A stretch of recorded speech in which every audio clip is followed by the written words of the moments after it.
Apikpa khul amagi chidaida naitom tana machin maupa khaktamak yumdonpok oina leiri. Maupagi mamingna khamba kawi machegi mamingna Kaboklei. Makoina leiriba adugi khara chatlaga khong ama leirami. Khong aduda nungti numit khudingi ising ichel adubo tingkatuna lemlei ngabu pharami. Pharakpa lemlei khara adu yolaga machin maupa anigi chengchak khulami. Angang pisak oiriba khambana migi san hoidok hoijen pizza pithak tawduna machegi mateng kharada oiraba su panglami. Korau mana chingyadagi masek mangal aduga nganthoinaba thorakli. Kaboklei hanagi matawgumna ayuk nganna hogattuna thingen adu tamna laknaba sem sarami. Kaboklei isi sina tumliba maupabu hogdokpirai. Ichegi bungo nungsiba korau hanba ipa mahakna chingdol wan malangak tringaida ngasigi sintha tawnanaba mikap thoklo. Ichedi lemlei ngabu phananaba thorang lukige. Machena hairamba adu taraduna khambaso makhutuna mamittuda noiraga tande mande hogalai. Kaboklei magi longo pairaga khwangset yettuna thingen tamna lae. Amam angan sinarakpa matam oibana lambi sorokta kanasu chatnade. Adubu Kaboklei de karisu nachungdana tuminna adumak magi mathau adu tawrunaba lae. Mahakna lakliba Thingel adu hanaga manadaba mawongda miyoiba ama leibagumna ising irei aduda sanabagumna chok chok lawe. Namu taibang mibu oibara. Khoyum mabu oibara. Namu taibang mi oirabadi itaroi haina kaujage. Khoyum mabu oiragana panthau haina kaujage. Ising ipom marakta harau nungai sanababu lemlei kayabu phabirabage. Ita onthoknabu ngankreda. Ngasiga thana Chaychat mamang thakta kanasu mafam asida lakidre. Karamnabu khangbono ita. Nahaksu Kaboklei aigumna lairabi oiribara. Hangliba wahang adugi pakhum piraktabada Kaboklei makhongdu tapna thangjinduna changsalai. Mana changsalakpada kanasu lairamde. Adubo miyoi ama leibagi sahumdi adumak masada phangli. Kaboklei nakan oyeta leiduna yenglai. Adubo kana amata lairamde. Mamai laiduna yumda halasira khalabaso ngasi nongmagi chengwaningai paisa lairoi khalai. Nga khara pharaga yolaba matungda machin maupagi chakhau hullibani. Kaboklei ngaihakti mafam adudagi machi lengda leptuna lei. Khoyum mana karibu tambano. Sahum adusu thongkhaduda changsalakhi. Kaboklei ngayak asum leplaba tungda sahum aduna lepkhrabada karisu khandana ising aduda kumduna nga phaba horai. Mapu mana thaujanbani haigadra ngasidi Kaboklei hanaga manadaba mawongda nga mayam ama pharami. Mahakna purakliba tungol ado pungkhai phadana nga mayam aduna pikhek thankre. Kaboklei adu phawba penba kauba leite. Asukuina mana nga pharakpasi asigumba tanja asi phangkidabana karam chawba matau utuna adumak phari. Ngaihak sum pharaba tungda Kaboklei masa adu iwawabagumna tawraktuna isingdagi kakhalaktuna ngaihak leiraduna famtharai. Ngasigidi yaranida. Phariba khara ase loinabu silabadi ichaniupa anigidi numit humni marinigi chengwanbusu yarani. Kaboklei asa chaungna thamduna mayum maikai panglai. Mana hek chetkhiba mana longup thamlamba mafam adu ithak irei sabtra amaga loinana ising adu ungduna lehawi. Kaboklei mayum yobaga mopabu kaurai. Chegi bungo khamba ichelai aigi hongnaba phi puthoro. Ngasidine mahausadagi hena yamna pharakle. Kaithel sungalingai sida kadunane ngasibo yolurage. Khamba machena kauribadu taraduna chenthorei. Machegi hongnaba phirol puthorakduna. Iche kadaino ichena phare haiba ngamayam duba. Tu yengo. Ichegi tungol sida yauriba ngamayamse. Aduga hafam leitradunane ichena phidasu yomlakpani. Ichena phide yomsilakliba ngasina Ibanigi jana naba oirase. Machena adumna hairakpaduda machegi tungondagi makhum adu hangtokduna yenglai. Je, sidi yami he. Mapu mana chanbiba haurabani. Phare, iche kaithel karukhige. Hoi je, aisu san hoidokhige. Hoi. Maithong makalamna Kaboklei mana pharakliba nga adu puduna yonanaba haiduna puraklei. Ahal oirabi nupi amana tungdagi Ishui bema amukta ngaikho.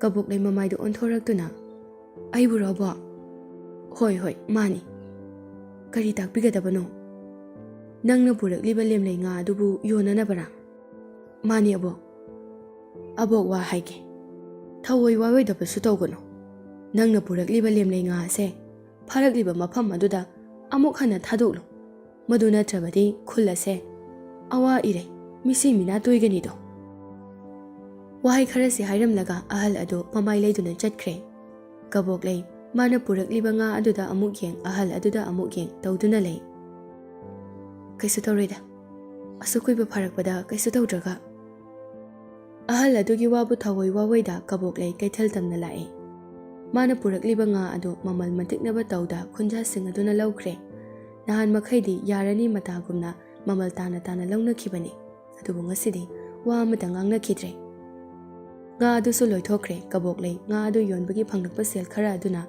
cheng walaba tungda lemiba khara aduna insang mana masing khara leiduna maithong makalamna halai Kaboklei mana halakpada magi konthong mapa chana kwak ama lak tana khongi Kari karamba kwakno asum tana duna khongliba siba Asum lakpana ngasai mabu khamba hanubi adu Kabokleida munna yenglai wai amadi hairamde Kaboklei ahal adugi mataw aduda hainadaduna khongthang adu yangna thangduna mayumda lae Kaboklei sum lakpana konthongdagi changlakpada imungda mi ama langbadongna makhol tarae Mapa oiraboi ningduna Kaboklei kari sukhanta changsilae Mangoldari aduda phamduna Khamba iche hale pochei singse lausilaro lao Mana asumna mapabu kaubada langlamba khonjel adu chap lepkhre Khambana Je halakpa kyam kuirage Mapana konthongdagi changlakpaduda Kaboklei imungda yenglai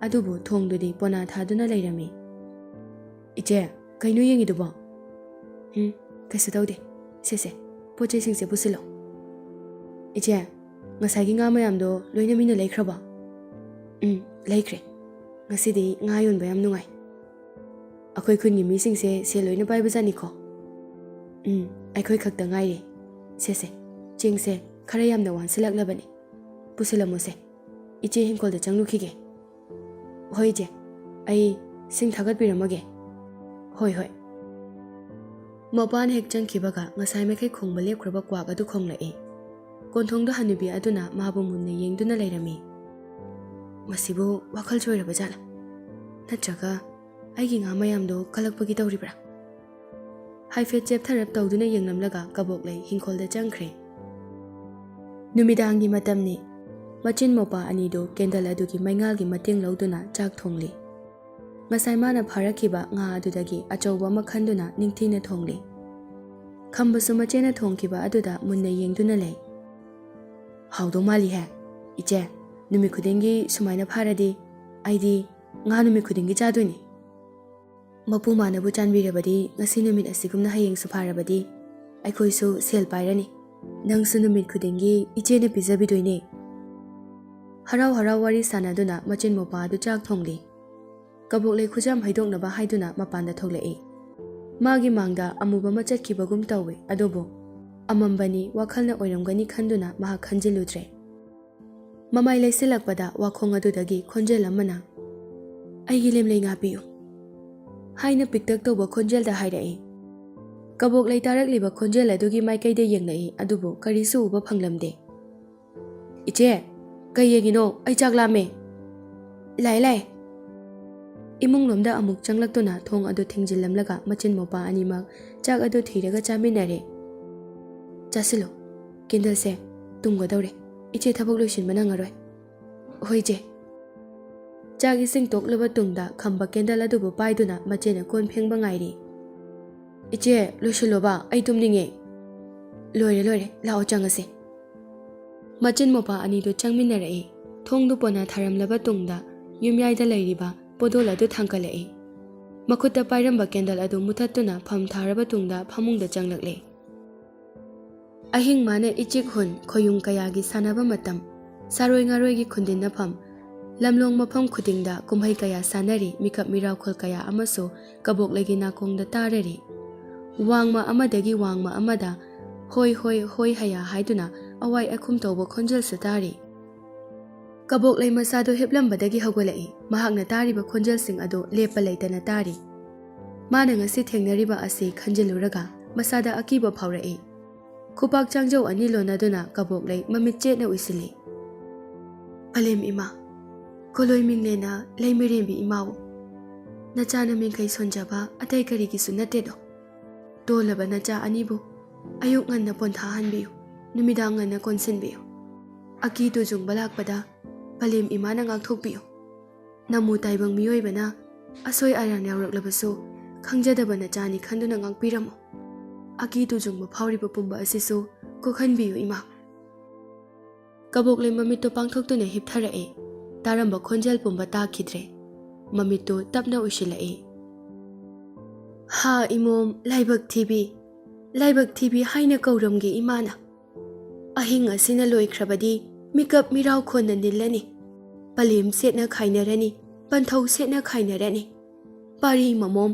setna khainarani potloibagi mairina atia sinba thungna paikragani anganba pumba mamsin khragani khuntak lansi thoklani do imom ireicha ikhunja kange ninglabadi imom oiribi palem nama aiga khusamna duna chalasi karigumba imom na yarabadi kauramge imane imomgi minglenbu Thingel Ngakpi haiduna angauba phijol setuna layoi khraba mamagi saktam lauduna kaboklegi mangda wahai khara asi hairami Kaboklei masado mikap amuk thorakle nongan bangairage khanduna phamung aduda famduna leirami nongan phungam phum tawrakpada khul aduda mi marang tawrai kapalawbogi khonjal sutarai kaboklei thonga do hangtoktuna mangonda thorai phingau setpa kayana yangdau lambida chatliba ui kaboklei imungda changlaktuna isisina tumliba maupabu haudorai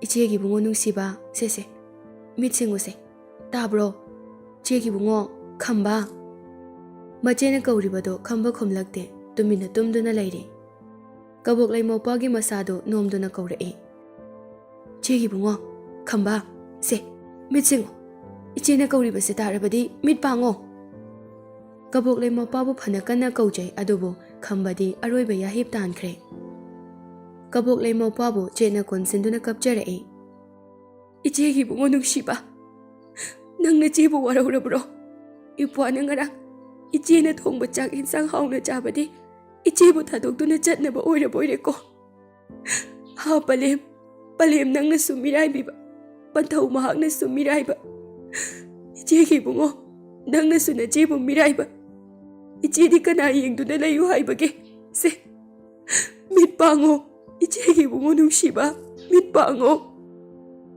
nongmagi misimina toirakli hanagi matawgum ngasiso kaboklegi manglanda palem mama oina laklambado laktredo laija irol nungdagi saktam ningthijabi lairembi ama makhutta sanagi ngabu paiduna asumna hairae imom nangbu nungsibi nangbu sanagi ngasi pambro naraijana khunja kannanaba sanagi lemlenga asibu laurula imana nangi pirabani laibak thida ichana khongkhapna hun soibana panthung na pana lemlei nga kayagi harau mathoi sanari ngaida imom na hakna lakpana kai khido adugi chairak oina mara leitraba khunja kayada tainabiri lao imana kauriba setarabadi sanagi lemlei nga asibu lauru lao tumduna leiramba kaboklei haugalai thong aduso mathan khaktama hangtorai angakpagi matawni kaboklei mana chatliba lambi adu angauba leigi laina kayana khongnet oihali mabu khamba ahal aduna kaboklegi imungdagi ningamdana yengduna kabokleina chatkiba adu yengduna lehauri asum lakpana kaboklei thingel adugi mapa yaurakle saktam ningthijabi lairembi adu kaboklei bungaiduna leirami kaboklei mamit anidu uishinduna ising aduda kumthaba haurakle asum kumtharakpana ising adu kaboklegi thabak yaurakle asumna asum kumthakibana ising irol nungda lupthakre lairembi aduna so tapna mami samkhre khul aduda misimina kaya thoklamba adu su thokidre kaboklei kadaida chatkre mahak hinglibra natraga sikraba haiba taibang kanana so khangba ngamde khunja singna ngaklibade kaboklei machin mopagi yum ado hanagumna tekta kaidana leiri ꯀꯔꯤꯒꯨꯝꯕ ꯃꯇꯝꯗ ꯃꯆꯤꯟ ꯃꯅꯥꯎꯒꯤ ꯈꯣꯟꯖꯦꯜ ꯇꯥꯔꯛꯏ꯫ ꯑꯃꯔꯣꯝꯗꯅ ꯀꯕꯣꯛꯂꯩꯅ ꯉꯥ ꯐꯥꯔꯝꯕ ꯃꯐꯝ ꯑꯗꯨ ꯇꯥꯏꯕꯪ ꯀꯅꯥꯁꯨ ꯆꯪꯕ ꯉꯝꯂꯝꯗꯦ꯫ ꯃꯐꯝ ꯑꯗꯨ ꯂꯥꯜꯂꯒ ꯆꯠꯄ ꯐꯥꯎꯕ ꯍꯪꯒꯣꯏꯅꯔꯝꯃꯤ꯫ ꯑꯍꯤꯡ ꯑꯊꯦꯡꯕꯗ ꯃꯤ ꯂꯩꯕꯒꯨꯝꯅ ꯁꯥꯍꯨꯝ ꯐꯪꯕꯁꯨ ꯊꯦꯡꯅꯈꯤ꯫